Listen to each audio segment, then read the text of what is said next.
A lot of people are like, it is completely impossible. There is no way that you only needed around $800 to close on a property. But let me tell you, that is literally the case. All I needed was around $800 to close on this property. And I'm even gonna show you in this image, I'm gonna show you in this video, my actual HUD statement, my actual closing documents that shows the amount of money that I ended up paying at closing for this property so that y'all know that I'm telling y'all the truth.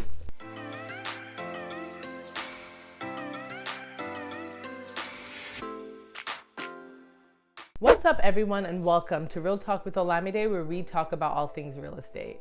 For those of you who don't know me, my name is Olamide, and I am a real estate investor who eventually became a licensed realtor and then got her license as a licensed loan originator. Yes, I am that triple asset when it comes to real estate. So a lot of you are probably wondering, how in the world did you only need to bring $800 to closing? But around $800 is all I needed in order to close on this property.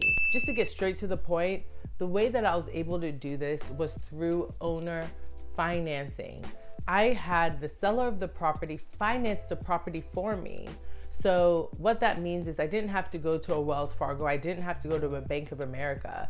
I just asked the seller if they were willing to take payments over time, and they said yes, that I would pay a relatively small amount for my down payment and then monthly payments. And a lot of the benefits with this is that you get to set your own terms, you get to set your own interest rates, and also a lot of the time there's no credit report. When I bought the property, I didn't do any credit check. A lot of the different considerations or the qualifications that a lot of lenders use in order to see if you're qualified to buy a property, I didn't have to do this with this seller. And so this really allowed me to bypass the overall mortgage qualification process and really just negotiate some terms with the seller, and we were able to get it done.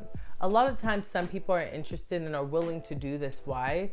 Because, for example, this seller, he actually was getting older. He's been an investor for decades, and he was looking to sell off some of his properties in order to leave an inheritance for his heirs.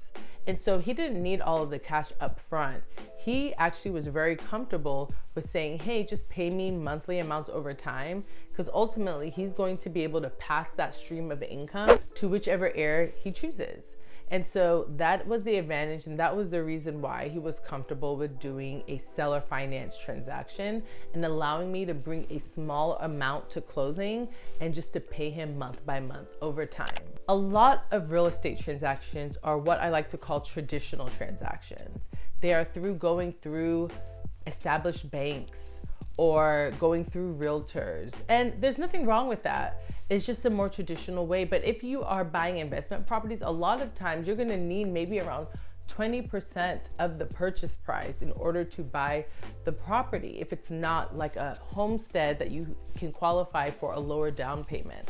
A lot of times it's 20%, sometimes you can get 15%, and in those cases you're probably going to be paying a higher interest rate. So I hope you learned today that buying properties with little to no money down is absolutely possible. What you need to do is make sure that you understand the creative ways, such as seller financing, owner financing, that allow you to position yourselves and to structure your deal in order to have as little funding needed when you buy a property. If you have any questions, you are more than welcome to reach out to me. Links to get in contact with me are in the description below.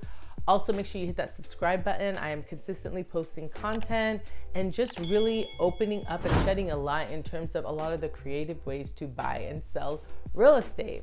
And so also, if you have any comments, feel free to leave a comment. Let me know some of your stories in regards to how you've bought properties in the past, how you've bought properties when it comes to buying properties with little to no money down. I'd love to hear from you. So thank you. Have a great day, and God bless.